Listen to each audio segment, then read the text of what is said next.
ಪ್ರತಿಷ್ಠಿತ ರಾಷ್ಟ್ರೀಯ ಚಲನಚಿತ್ರ ಪ್ರಶಸ್ತಿಗಳು ಶನಿವಾರ ಪ್ರಕಟಣೆಗೊಂಡಿದ್ದು ಕನ್ನಡಕ್ಕೆ 4 ಹಾಗೂ ತುಳುವಿಗೆ 1 ಪ್ರಶಸ್ತಿ ಸಂದಿವೆ.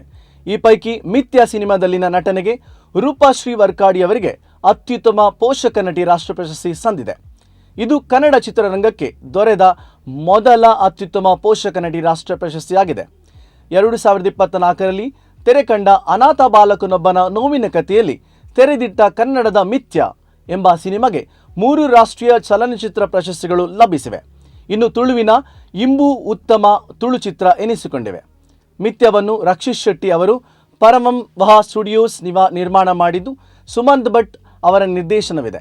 ಇದರಲ್ಲಿ ಮುಖ್ಯ ಪಾತ್ರವಾಗಿ ಕಾಣಿಸಿಕೊಂಡ ಅತೀಶ್ ಎಸ್ ಶೆಟ್ಟಿ ಅವರಿಗೆ ಉತ್ತಮ ಬಾಲಕ ನಟ ಪ್ರಶಸ್ತಿ ಹಾಗೂ ಜ್ಯೋತಿ ಪಾತ್ರದಲ್ಲಿ ಕಾಣಿಸಿಕೊಂಡ ರೂಪಶ್ರೀ ವರ್ಕಾಡಿ ಅವರಿಗೆ ಉತ್ತಮ ಪೋಷಕ ನಟಿ ಪ್ರಶಸ್ತಿ ಲಭಿಸಿದೆ.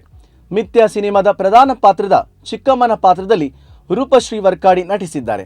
ಅವರಿಗೆ ಅತ್ಯುತ್ತಮ ಪೋಷಕ ನಟಿ ಪ್ರಶಸ್ತಿ ಸಂದಿರುವುದು ಕನ್ನಡ ಚಿತ್ರರಂಗಕ್ಕೆ ದೊರೆದ ಮೊದಲ ಅತ್ಯುತ್ತಮ ನಟಿ ರಾಷ್ಟ್ರ ಪ್ರಶಸ್ತಿಯಾಗಿದೆ.